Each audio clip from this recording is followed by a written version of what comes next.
next one. I mean, near. It isn't going to stand like this.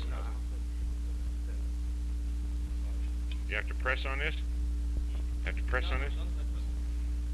Good evening, ladies and gentlemen. On behalf of the Sharatora Men's Club, who is sponsoring this affair, I take a great deal of pleasure in welcome each and every one of you.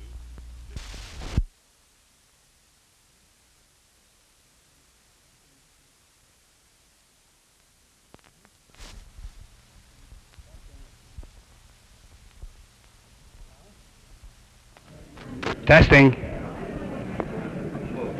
Huh? Testing. Testing. Testing. Testing. Huh? Testing. How's it going?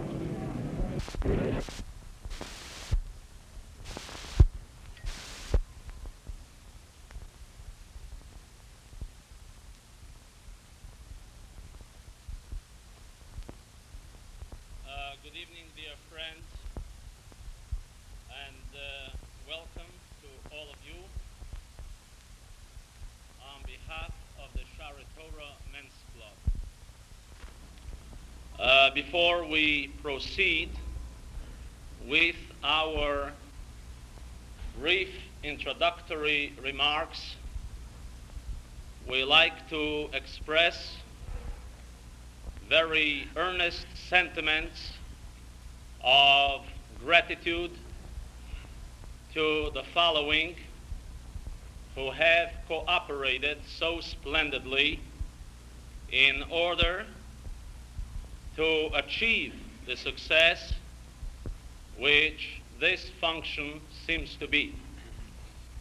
First, the president of the Sharatora Men's Club, Mr. Theodore Davidson, the chairman of the Sharatora Men's Club lecture series, Mr. Morris Mernstein, and his co-chairman, Mr. Leo Greenberg, to the president of the Sharatora congregation, attorney Maurice Willa, and to the president of the Sharatora Sisterhood, Mrs. George Kofsky.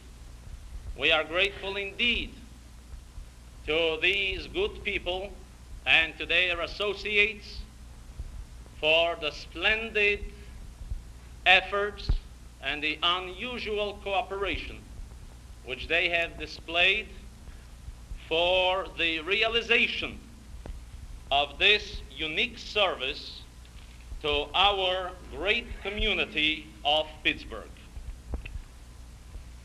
Jewish history in Russia dates back to more than 1,000 years. The first recorded historic event pertaining to Russian Jewry is, of course, the experience of Prince Vladimir of Kiev and the king of the Khazars, or the Khazars who have been converted to Judaism. Russia has given outstanding intellectual Jewish leaders to every field of human endeavor. Not a single phase of Zionism has functioned and still functions without the ideological guidance of some of the great luminaries which this historic Jewish community has produced. Our interest in Russian Jewry and those of the satellite states is quite natural. They are part of our own life, part of our dreams, and part of our aspirations. And we owe an unusual debt of gratitude to them. Today, the first night of Hanukkah, when we think of the heroic Maccabees, who were the first to wage a successful battle in the defense of religious freedom. Today, when the Hanukkah tapers are flickering, one cannot help but think of another group of Maccabees who thousands of miles away are struggling for religious freedom, which is indispensable for the survival of our great historic people and for the realization of its unique historic mission.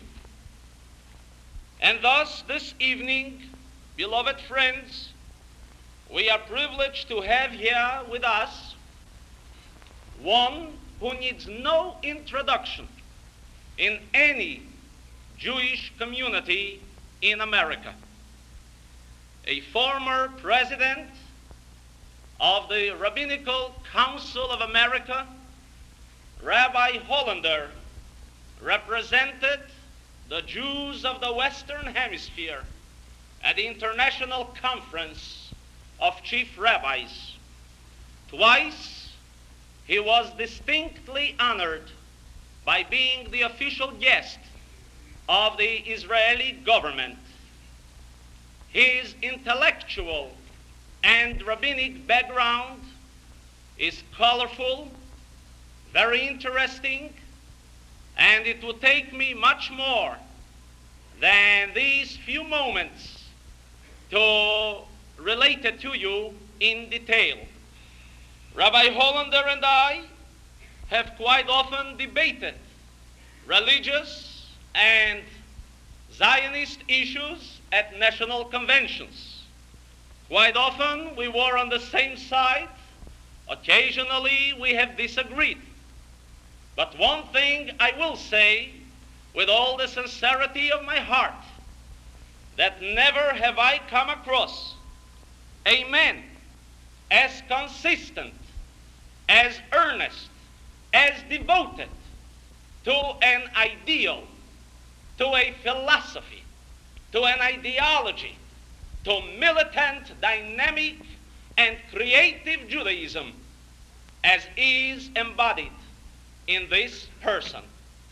And thus, without any further remarks of introduction, ladies and gentlemen, I am delighted and I am privileged to introduce to you this evening the honorary president of the Rabbinical Council of America, chairman of the rabbinic delegation to the Jewish community of Soviet Russia and the satellite states, Rabbi David B. Hollander.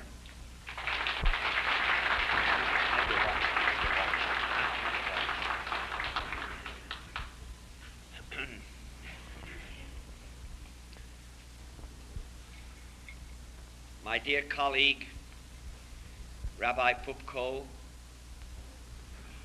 fellow rabbis in the audience, ladies and gentlemen, I am very grateful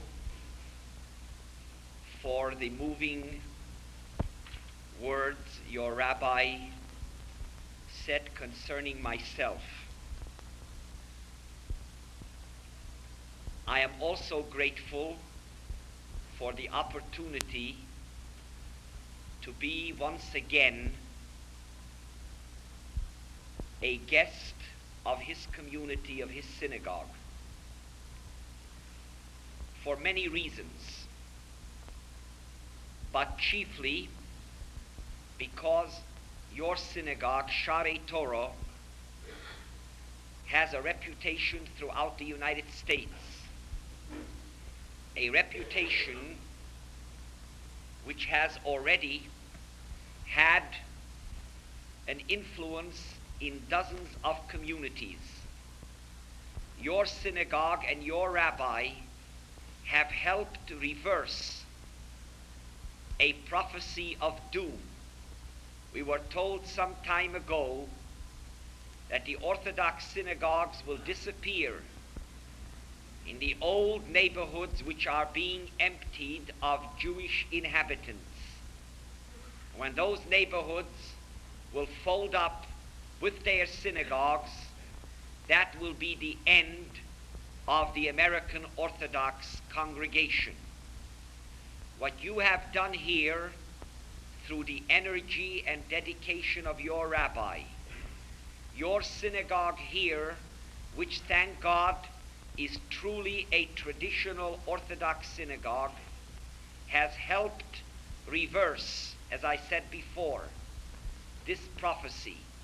And we are seeing today, Baruch Hashem, because of a courageous stand taken here, we see similar stands taken elsewhere. Your rabbi has a commanding share in this achievement, and I am delighted whenever I have the opportunity to be in the company of a spiritual leader who is not intoxicated with the one goal and ambition to become a success in the material sense of that word, but one who wants to be a success with God, with the Torah, and not with the popular trend. Secondly, in speaking about the trip to the Jews behind the Iron Curtain, we owe a certain tribute to your rabbi. As you know, he comes from Russia, and he speaks the Russian language fluently. So there was a time when we had to consult him. Once we decided to go, we needed advice and counsel. And because he came from there, though he was young when he came to this country, still he had certain knowledge, and we sought his advice. I don't know whether you know this, but Rabbi Poupko was supposed to be on our delegation. We wanted him along because we felt that he would be a great practical and wise help for us, for reasons which are of no interest to the public. In the last 2 or 3 weeks before we left, he had to change the plans which we had for him, but nevertheless we benefited by his earlier advice. And I take this opportunity to express my thanks to Rabbi Poupko, one of the national leaders of the Rabbinical Council of America and the chairman of the Rabbinical Board of Pittsburgh, for the service which he rendered to our effort. And now, ladies and gentlemen, I would like to talk to you about your brothers and sisters, because when I look down at the audience now and I see, Baruch Hashem, this large turnout of men and women, I have an opportunity to fulfill a promise which I made to Russian Jewry, a promise which was exacted from us time and time again, namely, übergeben a Gruß zu unsere Brüder in Amerika. Vergesst uns nicht. They kept telling us wherever we went. And, my friends, there is no greater assurance of the continued survival of our people than this great link which unites the Jewish people throughout the world into one family, no matter how much we are divided by geography and by the span of time. And so when I see this gathering tonight, and I talk to you about Russian Jewry, I have an opportunity to carry out once again the promise made to them. I think you would like to know perhaps how this whole thing began. And in that way I will be able to give you a chronological account. You have to understand that we spent 7 weeks behind the Iron Curtain. During that time, 4 weeks were spent in Soviet Russia. 3 weeks were divided between Romania, Czechoslovakia, and Poland. 7 weeks is a long time. We addressed thousands of people and spoke individually to many hundreds and experienced many painful as well as inspiring experiences. And I do not believe that in any one evening, it is possible to relate the entire picture in every detail. But I shall, with the help of God, give you the highlights and the impressions as well as the lessons that we should draw from this historic experience. Once again, to begin with how the whole thing materialized. In February 1955, by the grace of God, I don't recall how it happened, suddenly the idea came to me that Jewish people are not supposed to accept a bad situation and make peace with it. This has been our unique quality, that we never made peace with a situation which was contrary to the interests of our people. I think that Hanukkah, which begins tonight, is an ancient lesson which drives home this point. When we say, Mosarto Giborim Beyat Chaloshim, that the weak conquered the strong and the few overwhelmed the many, we are merely restating what I said, that the Jewish people do not have in their vocabulary the word impossible when the destiny of Klal Yisrael is at stake. And so I felt that we had made too quickly a peace with the fact that the Jews behind the Iron Curtain were cut off from the rest of world Jewry, and there is nothing we can do about it. And I decided to find some way to crack the curtain and to reestablish contact with our people. I can tell you that when the idea first occurred to me, I was quite taken aback, because your rabbi and the other rabbi sitting here will tell you that by that time I had acquired a reputation among American rabbis for fantastic ideas, and I didn't want to add to that record. So I kept it to myself, but after a while I decided to go through with it. And one day in Washington, D.C., without making an appointment, without telephoning or without writing a letter, I took a cab and I told the driver to take me to the Russian embassy on 16th Street, and I rang the bell and I walked in and I began to talk. And from that time on, there began a chain of events, of letters, telegrams, visitations again to the embassy, until finally, on the 9th of May, in 1956, literally one day after I returned from the Zionist Congress in Jerusalem, I received a letter from the Russian embassy in Washington approving the visit to Russian Jewish communities. And so, my friends, if you ask me, why did we go? What was our purpose? What did we set out to accomplish?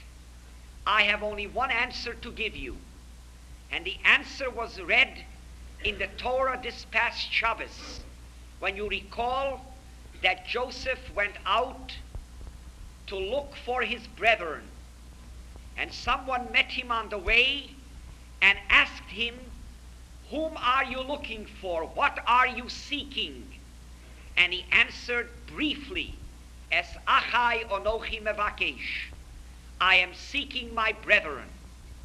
We didn't go there with any grandiose ideas of changing the world.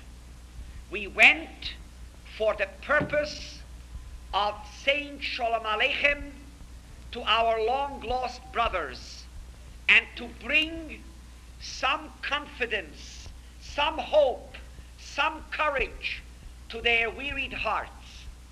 And I am glad to tell you that while we were there, we were convinced over and over again that in their whole life, these people did not experience the joy which they felt when they saw that America sent emissaries to them.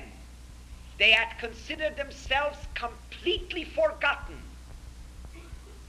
And now when they saw that we were there, a new chias, a new life, a new hope entered their hearts.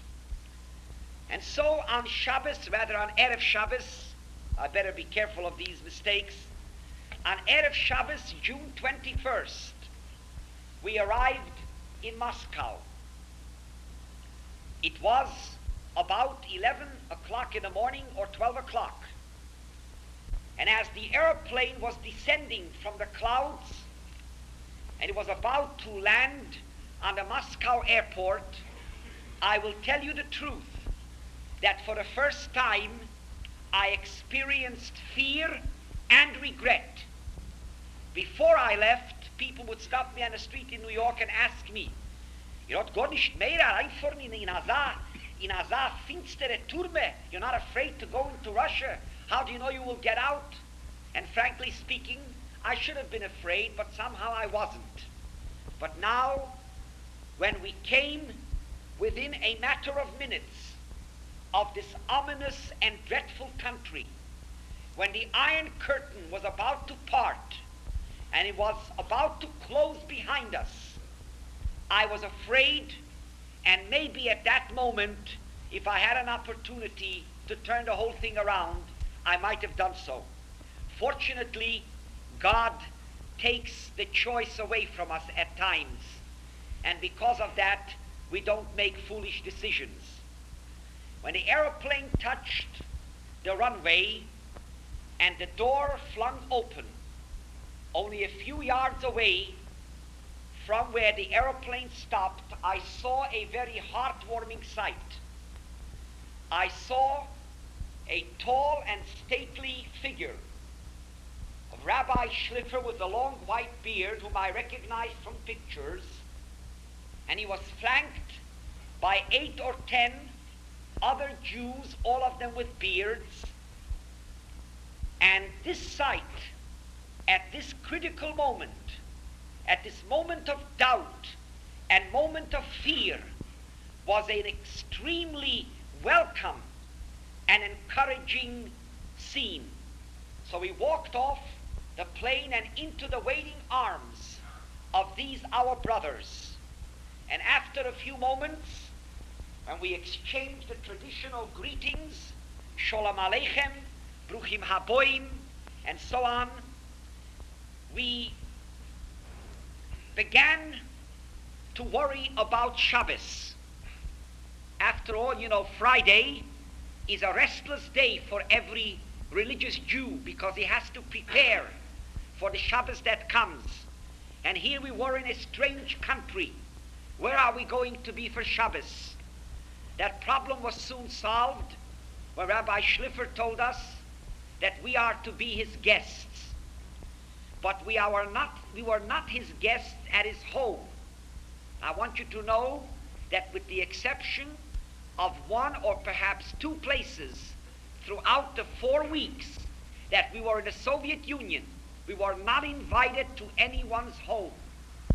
We were served our meals in a room at the synagogue.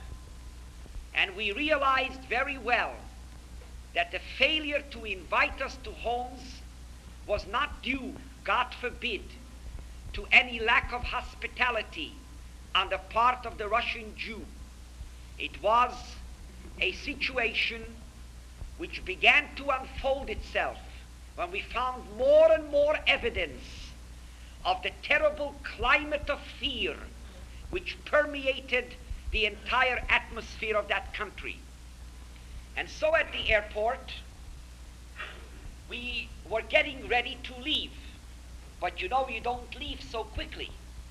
After all, when you come into the United States from a foreign country, and if you are an American citizen, you have to be prepared to spend sometimes an hour before you get through with baggage inspection and so on.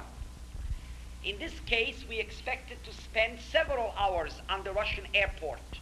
We expected to be scrutinized, our papers, our luggage, and so on. But to our great surprise, after a few moments, we saw our baggage carried from the plane and handed to us, and nobody looked at it. No one opened it, no one inspected it. And we were very pleasantly surprised when we got to the hotel and we met American correspondents who are permanently stationed there. And we told them with great surprise that the dreadful Russians didn't even inspect our baggage. One of them remarked facetiously, "You don't have to take their magnanimity too seriously, because they don't need to inspect your baggage at the airport. They've got time to do it in your hotel room."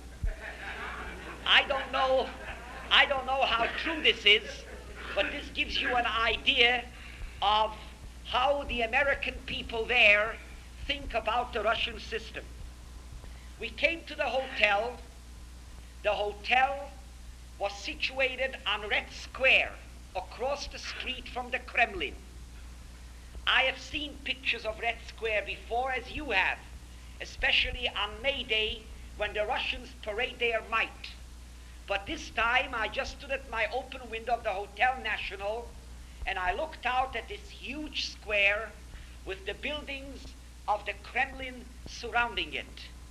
But it was Erev Shabbos, and we had to prepare for Shabbos, and we had to find out where the synagogue was. The rabbi and the people who were on the airport refused our invitation to join us in our cars that were waiting for us back into the city. They insisted on returning to the city on their own transportation. And there again we had one of the small indications that in Russia you don't ride with whom you please and when you please. Everything that you do has to be calculated and has to be accounted for. So we went back to the hotel on our own, and then we inquired where the synagogue was, and we took a taxi to the synagogue so that we would be able on Shabbos to walk back and forth and not get lost.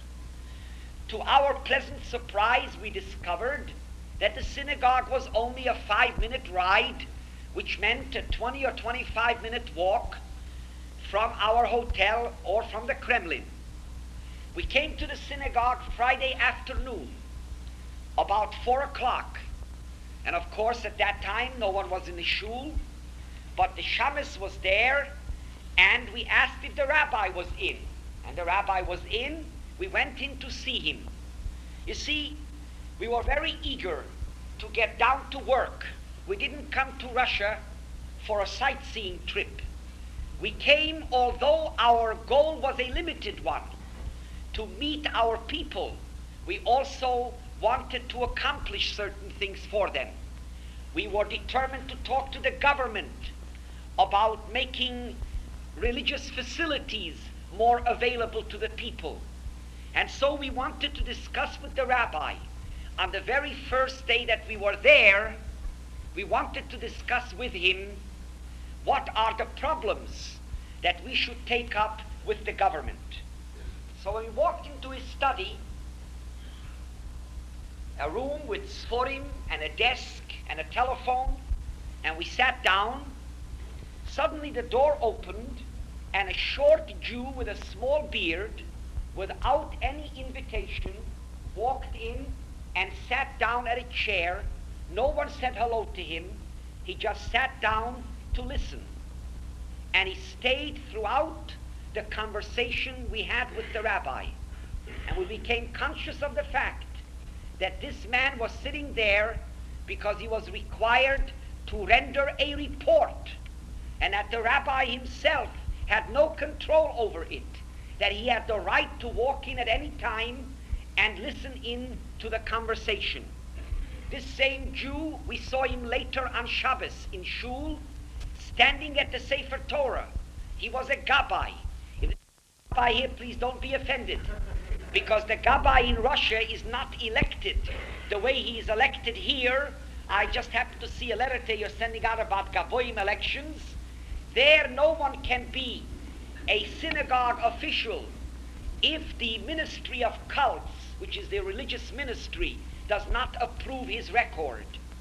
But we saw immediately that everything here is recorded, everything is listened to, and everything is accounted for. That was our first experience. Then we returned to the hotel to get ready for Shabbos, and then we came to the synagogue. When we came to the synagogue, and I should describe it a little bit to you, it is a building built about 80 years ago, has a capacity about 1,500 people. The women's section is up in the balcony. And this was at Kabbalas Shabbos at sundown. We walked in and we saw approximately 500 people in shul. Now you would say that 500 people is a very fine attendance for Friday night at Kabbalas Shabbos. But you must remember that in Moscow there are supposed to be between 300,000 and 500,000 Jews. We don't know exactly how many. We could never get a correct figure.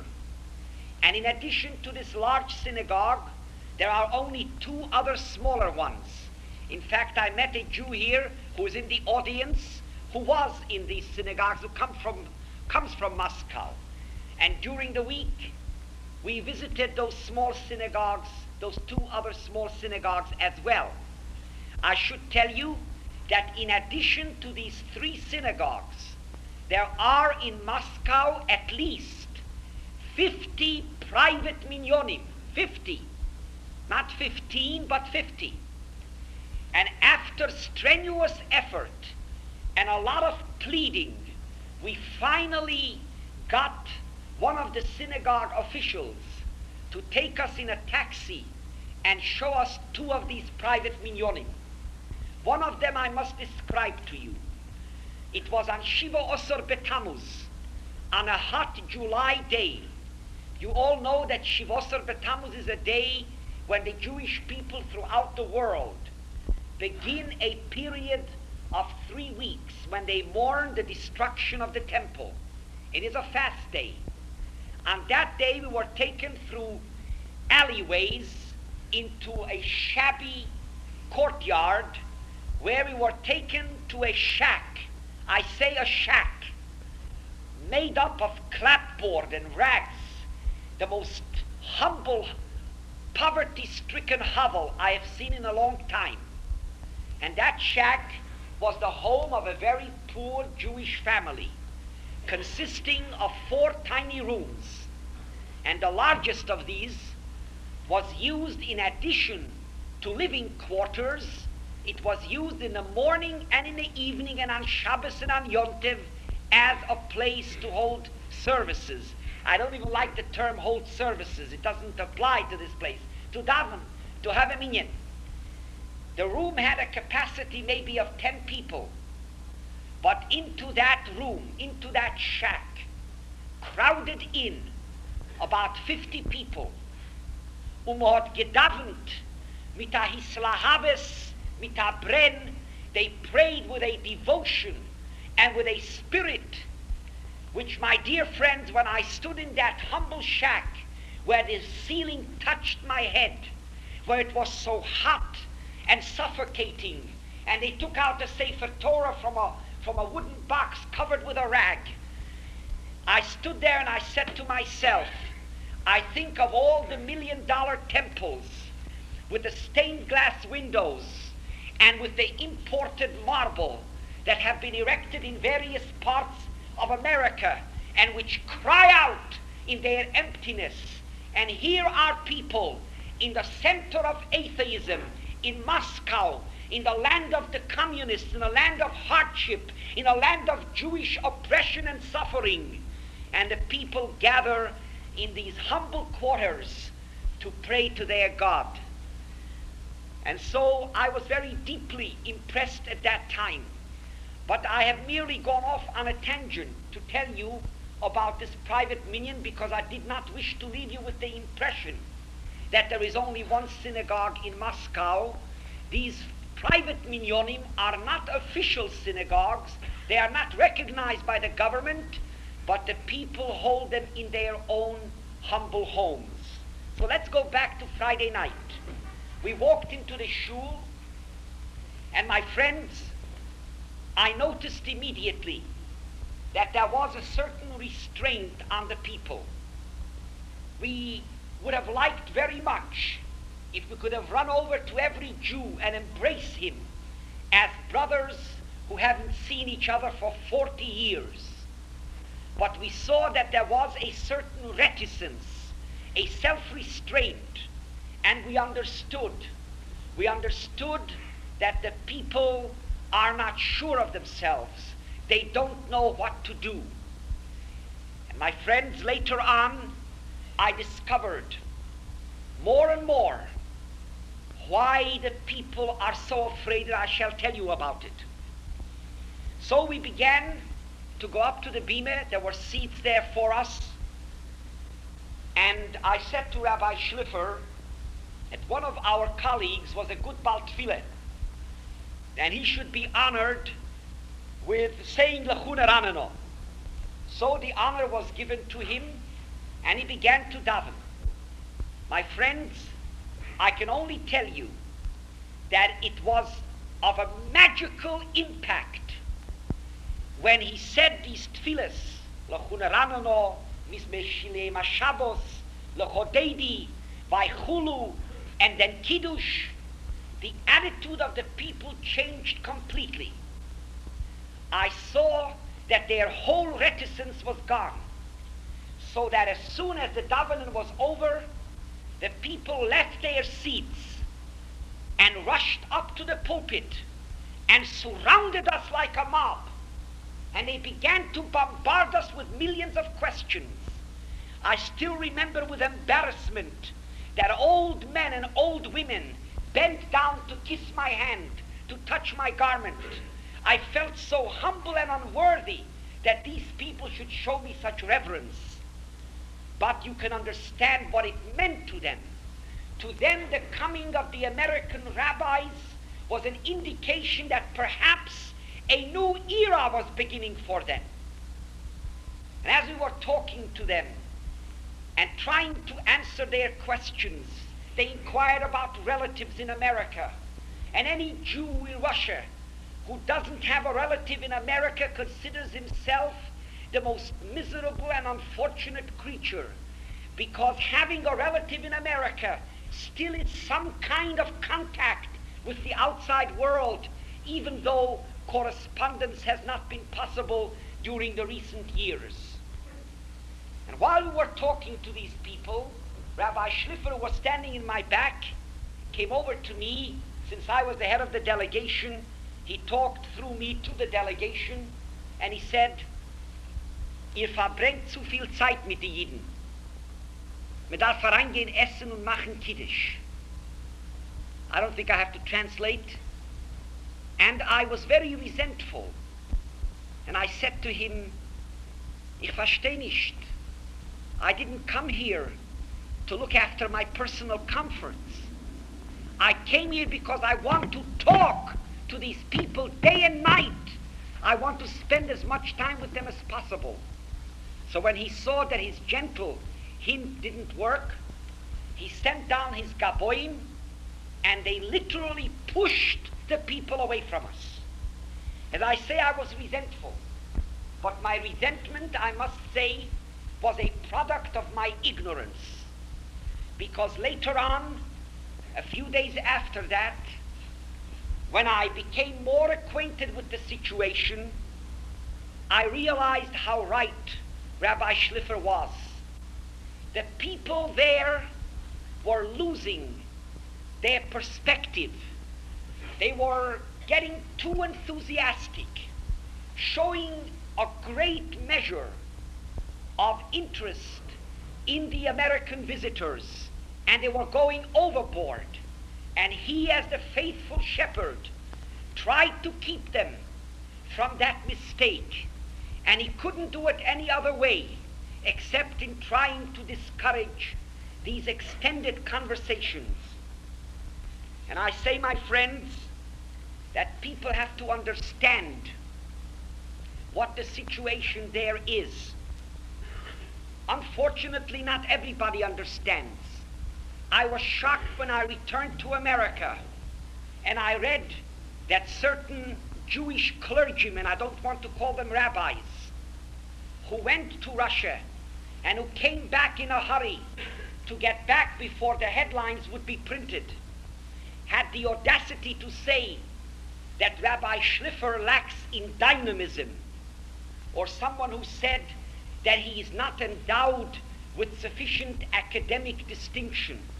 I can only tell you that there is a Mishnah which one should always remember at all times. Al todines chavercho at shetagia limkomo. Do not judge your fellow man until you are faced with similar circumstances. For an American rabbi, particularly of that vintage to which I have reference, who lead the lush life, who have never been called upon to deny themselves a single comfort or advantage in the career of working for Judaism, for people like that to comment on the so-called lack of dynamism of a rabbi who lives 39 years under the iron heel of an atheistic dictatorship is a sign not only of lack of humility, but of lack of common sense. We began to understand that Rabbi Schlifer was an astute and wise man who tried under a terrible situation to keep some semblance of Jewish life going. And then, my friends, came the time when we went in to make Kiddush and to eat our meal. I don't want to take too much time with that. I would rather go on so I could cover more ground with you. The following morning, Shabbos, we came to Shul. And this time we found about 300 women in the gallery and about 1,000 people in the synagogue. How these people came there, I don't know. I don't know whether the attendance every Shabbos is the same or not. I do know that Jan Pierce, a famous American Jewish singer, sang in that synagogue a week later, and over 2,000 people were there. Rabbi Schlifer told me that on the high holidays, there are 10,000 people who jam the streets around the synagogue because they cannot get in, but they want to be at least in the area.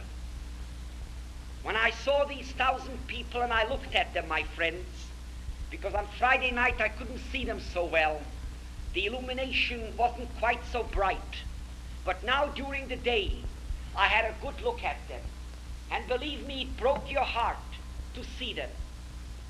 First of all, in the face of every Jew, there is a permanent etching of fear, of terror. Did you ever see a man who was afraid? That is the way they look, all of them. Their clothes hang on them like rags. They're not made of the material of which our clothes are made. It is made of some kind of rough canvas material. And the reason for it is obvious. A worker in Russia earns about 900 rubles a month. A suit, which in America would cost between $40 and $50, costs there about 1,800 rubles. So you can imagine that a person would have to work 2 solid months and not spend a penny on food in order to buy himself a suit. The poverty there of the people is great. I wouldn't say it affects their eating. They eat basic foods. But consumers' goods and all these things which we consider in America as available as the fresh air that we breathe is a great luxury over there. I looked at these people and I saw maybe out of the 1,000 people, maybe 100 talesim. And out of these 100, 50 or more were badly tattered, patchwork.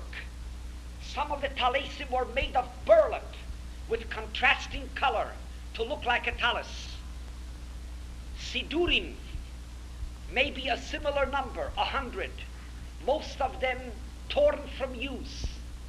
15 or 20 Jews using one siddur. And then came a time during the services that we were walking down to follow the Sefer Torah. They march with the Sefer Torah when it's taken out of the ark around the whole synagogue. And we marched after the rabbi in the procession. And this march was a very significant one, because as we passed by the Jews, it was a moment for them that they took advantage of. And they stuck papers into our hands, letters of all kinds, to tell us what is going on in their country. They were afraid to talk, but this was a safe way. And some of them whispered to us, "Glaubt nicht, was ihr seht. Alles ist Axus Einayim. Everything is pretense. Don't believe what you see." These things were whispered to us as we passed by the people. Then we came back, and the Torah was read, of course. And then during the reading of the Torah, I suddenly noticed that people, the whole congregation, which up to that time had its eyes riveted on us, turned its attention to the back door which was opening, and 4 people were walking up the aisle. And I immediately noticed that they were not Russian Jews or even Russians, because they were dressed like Americans or like people in continental Europe. So I asked Rabbi Schliffer, next to whom I was sitting, who are these people? And he told me, these are the members of the Israeli embassy, and they come to shul every Shabbos, and seats are reserved for them on the pulpit. My friends, I cannot tell you what an injection the presence of the Israeli embassy staff in the synagogue is for the Jews. I don't know what motivates their coming, whether they come for religious reasons or other reasons. I know only that their presence is the only living link that the Jewish people there have with the state of Israel. They asked us privately hundreds of times, was Herzach in unser Medina? And I still remember a Jew in Leningrad who came over Motzei Shabbos after Havdalah, when most of the people had left the synagogue, and he thought it was safe to talk to me. He said, "Ich will von euch haben a große Teufe. Ich hab mamesh von der truckene Breit, was ich ess, hab ich abgespart a paar 100 Rubel. Ihr soll sich kennen beteiligen in Binyan Haaretz." I saved, he told me, with great difficulty from the dry bread which I eat, a few 100 rubles, so that I may have a share in the building of the Jewish state. Won't you please see to it that this money gets to Eretz Yisrael? This is the indication of how deeply attached the people there are to Eretz Yisrael, even though they have no tangible contact with it. And then came the time when the rabbi had to speak. But before he spoke, he told me that I would speak after him. And he gave me instructions on what not to say. This is something new to me because no one thus far had given me orders on how to deliver a sermon. But he told me, wegen zwei Sachen sollt ihr nicht reden. Ihr sollt nicht ermonnen kein Wort wegen Chinuch. Do not say a word about religious education for children. And ihr sollt nicht ermonnen a Wort wegen Eretz Yisrael. These are the two instructions that he gave me. And my friends, I want you to know that I adhere to those instructions. It's very easy to be an American hero when you are abroad with an American passport. But I realize that what I would do would reflect on the people who are staying there. But I am not interested in telling you what I said. I want to tell you what he said. He spoke first, of course. It is interesting that his sermon dealt with the subject of world peace. It was Shabbos Parshas Bolok. And he said, ihr weißt doch, bei Jiden ist voran a Ausdruck, bild wie Bilom. There is such an expression, and people understand idiomatic Yiddish, know what I mean. And he proceeded to explain. Our government, he said in Yiddish, is interested in peace. But there are other governments who want to incite war. And then he turned to us and he said, when you go back to America, tell the American people to stop their warmongering and to work for peace. My friends, after that, and now I pick up something to show you. At this time, when I was there, this did not exist. But after that, he got up and he recited a prayer for the government. And now I am able to read to you a few lines of this prayer. I now hold in my hand the first siddur, which arrived from Russia. I received it this past Shabbos in the mail. And I tell you about it because when we were there, one of the things that we took up with the government was the printing of a siddur. And they made to us indefinite promises. We couldn't pin them down to a particular date. And so when I received the siddur, this past Shabbos, it was indeed a pleasant surprise. Of course, people have asked me whether this is only a siddur for American consumption or is it for Russian consumption. I can only hope that it's for Russian Jewish consumption. It is called Siddur HaShalom, the Siddur of peace. It fits in with the sermon. And incidentally, here is a luach, which I pasted in here, a Jewish religious calendar, which also was lacking at the time when we were there and we spoke about it. They had handwritten calendars on the synagogue walls, so people would know when it is Yom Tov and when you have to light candles and so on. And now they have a printed or photo offset calendar. But what I want to tell you is that here is a prayer for the government, which he recited, and I will read to you just the first 2 or 3 lines.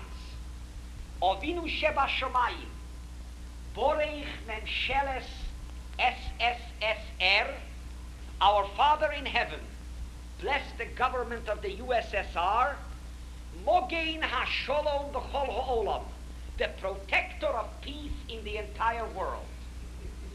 Now, my friends, you are laughing, but at that time, when he said this prayer, I noticed one of my American colleagues that his face was contorted into an expression of righteous indignation and anger. And I said to him, my dear Chaver, you don't have to be angry and you don't have to be so indignant, because you and I know that there are rabbis back home in America who are very much concerned whether or not the president of the congregation or the sisterhood approves what they say in the synagogue. So you cannot blame Rabbi Schliffer, who lives under the heel of communism, if he's concerned with whether or not what he says will meet with approval. And I can only tell you, my friends, that in every synagogue there were 1 or 2 persons who were Mosrim, spies. After a while we were told, Hitzich fardem Yiden, is a Mosur. Beware of that Jew, he is a spy. And I was in Rostov, and when the Chazan davened on Shabbos Musaf, one of the Jews said to me, is that a dem Chazan? This Chazan, he said, just was released from prison. I don't see anything humorous in it, my dear friends, you'll forgive me. He was just released from prison. And why was he imprisoned? He was imprisoned because when he davened Musaf, and he said, V'sechzeno eineinu b'shuvcho leTzion berachamim, may our eyes behold thy return to Zion, he was reported by one of these Mosrim that he recited that prayer with too much fervor, with too much devotion, thereby implying that he was a Zionist. And he was sent away to prison, and he would never have come out alive if it hadn't been for the fact that Stalin died. And after the death of Stalin, as you know, the Russians began to relax a little, and they began to release some of the prisoners who are not yet dead since their imprisonment. So that when Rabbi Schlifer gets up to speak, or he recites a prayer, whatever he says, he knows that whatever takes place in the synagogue, whether it's the enthusiastic display of affection to the American rabbis, whether it is his message, it is being carefully recounted, and people must understand what it means for a man like that to head a community under these difficult circumstances. Now let me proceed. I would naturally have a Yetzer Hora, they say, an ambition to tell you what I said to those people, but of course I won't do it. I can only say to you that although I am not inexperienced, thank God, in the task of preaching, I never before was faced with such a difficult assignment, because I felt that I am unworthy to preach to these people, when I felt very deeply that the smallest of them, the weakest of them, was a giant compared to me. I did say to them this, that it is written in the Torah, Vayaker Yosef es Echov, veheim lo hikiruho, that Joseph, you remember the story in the Bible, that Joseph recognized his brothers, but they did not recognize him. I said to them, we are the Josephs. The American Jew is the Joseph who climbed on the ladder of success. And you no doubt believe that we in America have completely assimilated, because those are the reports that they heard. We come here to tell you that we recognize that you did not give up your religion under the iron heel of suffering. But on the other hand, we want you to know that we also are Yosef. We have not lost the touch and the influence of our heritage. And then I told them, however, whatever we have in America, we owe to you, to Russian Jewry, because 80% of our yeshivas and of our rabbis and of our Talmidei Chachomim, and indeed of the Jewish population in America, emanates from these countries. And these people were indeed glad to feel that what they could not do in their own land was being done so effectively for them elsewhere. And now, since I am still on the first Shabbos in Moscow, I want to travel a little faster and tell you that the next Shabbos, during the week, of course, we spent in Moscow. And in Moscow, on Red Square, there is a small marble building in the middle of the square, which I saw constantly from the window of my hotel, and I saw hundreds of people lined up throughout the entire day and going through that building and coming out through another door. And that is the mausoleum where Lenin and Stalin lie on display. They really look like, a rabbi told me in New York some time ago that when he comes nishtogedacht to a funeral and he sees the departed dressed up in a fine suit with the latest style, the only comment that he could make is, all dressed up and no place to go. And this is how I felt when I went into that mausoleum and I saw Stalin and Lenin lying side by side in open glass boxes with their uniforms and their medals still pinned to the tunic that they were wearing, and not looking dead, but looking peacefully asleep, if it is possible to associate the word peaceful with these people, especially with Stalin. And while I was going through that mausoleum, which the American correspondents call facetiously the double bedroom, I quietly said, Kein yovdu koloi vecho ad Hashem. Thus shall be destroyed all thine enemies, O God. And I said it not so much to Lenin, but to Stalin, because Stalin was the man who brought upon Russian Jewry a reign of terror. You must understand what Russian Jewry experienced in the past years. First came the Bolshevik Revolution, when the Jews suffered intensely. And may I say right now, so that we may know it, the Jewish religion, the Torah, suffered in Russia after the revolution, not so much at the hands of the Christian or non-Jewish communists as it suffered at the hands of the Yevsektia, of the Jewish communists, who were determined to uproot Judaism root and branch. And then came, after years of that suffering, came, as you know, World War II, and Hitler invaded parts of Russia. I don't know how many of you here come from Kiev, but I was in Kiev, and about 20 minutes ride outside of Kiev, there's a place called Babi Yar, and it's a ditch, a sort of a ravine, which stretches for about 2 miles. And in that ditch, or alongside that ditch, there is a sign in Russian which says, equivalent to the signs we see in America, do not throw any garbage here. But do you know what's in that ditch?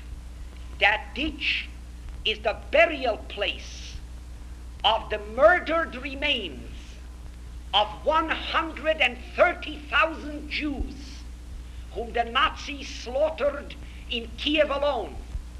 30,000 of them were killed on Yom Kippur in 1942. We found mass graves like that in Rostov, in Odessa, in Leningrad.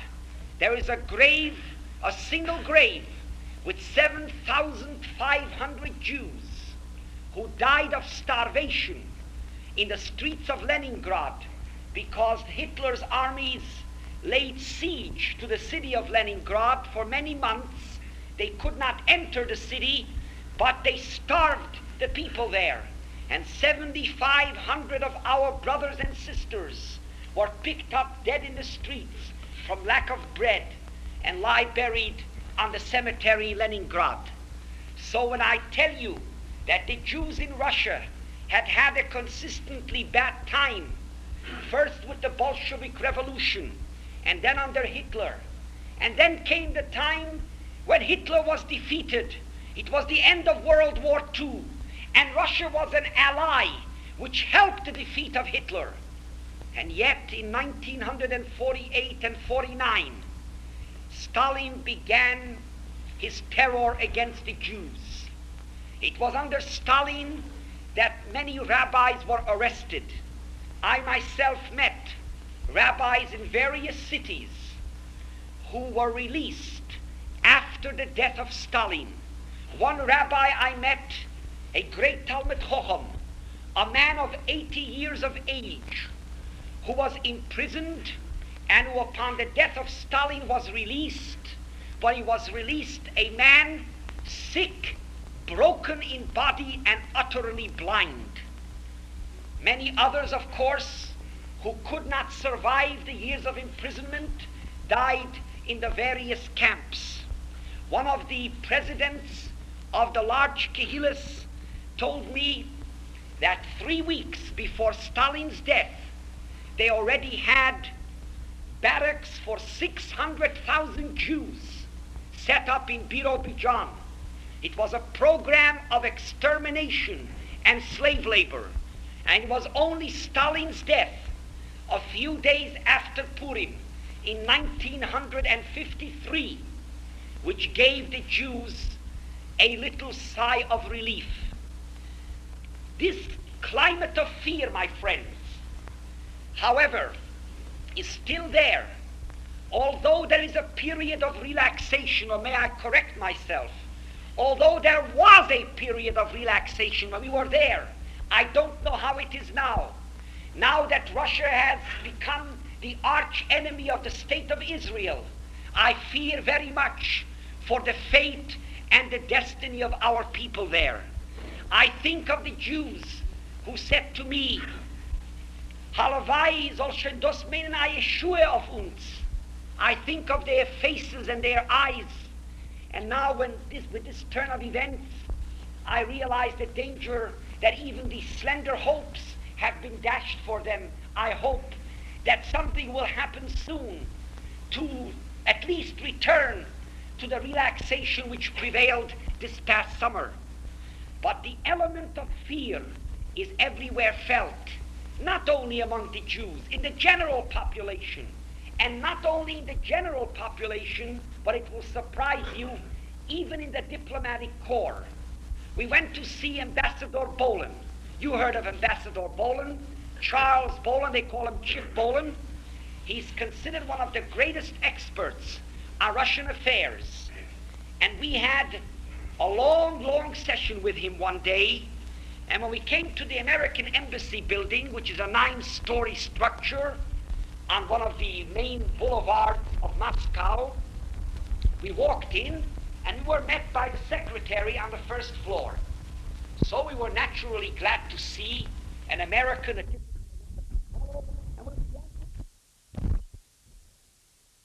freely, as Americans do when they meet. And he said, please don't speak here. Wait until you get up to the 9th floor. Well, we obeyed instructions. We came up to the 9th floor, and there, in Ambassador Bolin's room, we began to talk, but we asked why were we restricted from talking downstairs. And we were told that this is the only room in the entire 9-story building which is being constantly checked each and every day for hidden microphones. And therefore, this is the one room where the embassy staff meets and talks without any fear of having its conversations recorded. When I was in Prague in the American embassy and I spoke to the ambassador, suddenly he went over to the wall and he switched a button and a machine began to whir and make a lot of noise so that we can hardly hear ourselves talk. And we asked him what happened. And he said, this is meant to drown out the hidden microphones. And we asked him, but how can it be? This is American property. Here is the American flag. Every embassy is considered an island of the country which it represents. Who can come in here and put microphones into your walls? And he said, it's very simple. From time to time, we have to call on the telephone company to repair a telephone, to fix a wall, to paint a wall, to correct a lighting fixture. You know, that's all it takes. The workers